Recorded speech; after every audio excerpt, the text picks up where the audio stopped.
ও ঋণ শোধ করা যায় না। কমসে কম এই 15 দিনে 1 বছর আমরা পায়ে জুতো পরি, আমরা চুল কাটি না, চুল দাড়ি কাটি না 1 বছর।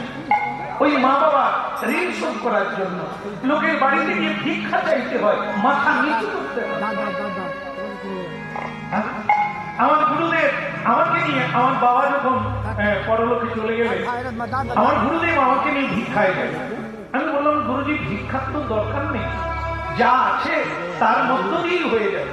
গুরুজি বললেন, তাহলে মা বাবার ঋণ শোধ হবে, তোমাকে মানুষের কাছে একটু নিচু হতে হবে।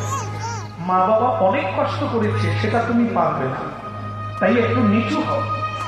গেলাম, তাই বললাম এখানে কেন যাচ্ছে, আমাকে যারা যারা চেনে তার বাড়িতে চলুন, কারণ আমি তো জানি যারা আমাকে চেনে তাদের বাড়ি যাওয়া মাত্র আমাকে অনেক ভিক্ষা দেবে। গুরুজি বললেন, না, আদর করলে হবে না, যেখানে তুমি অপমানিত হবে সেই জায়গাটাতেই তোমার ঋণ শোধ হবে।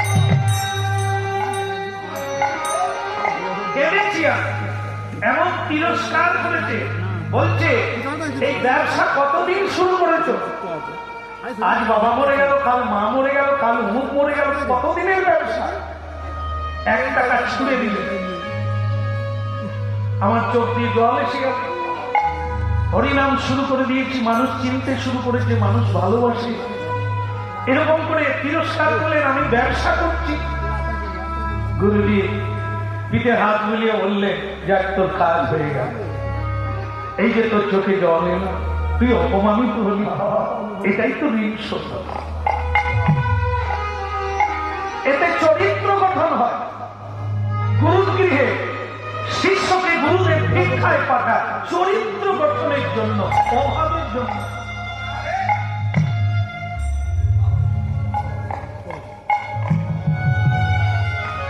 এটা কি? এটা হচ্ছে বিনয়, বিদ্যা বিনয়, বিদ্যা দদাতি বিনয়।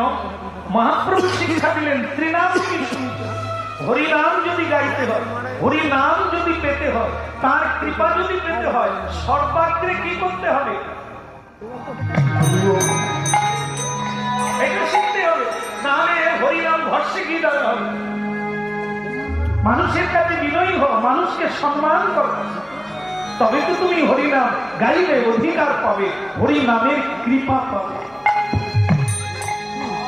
এই জন্য হরিনাম করবো, মাথা উঁচু থাকবে, ঝোলামালা থাকবে, কাউকে প্রণাম করবো না, কাউকে সম্মান দেব না, এটা স্টাইল হতে পারে, হরিনাম হবে।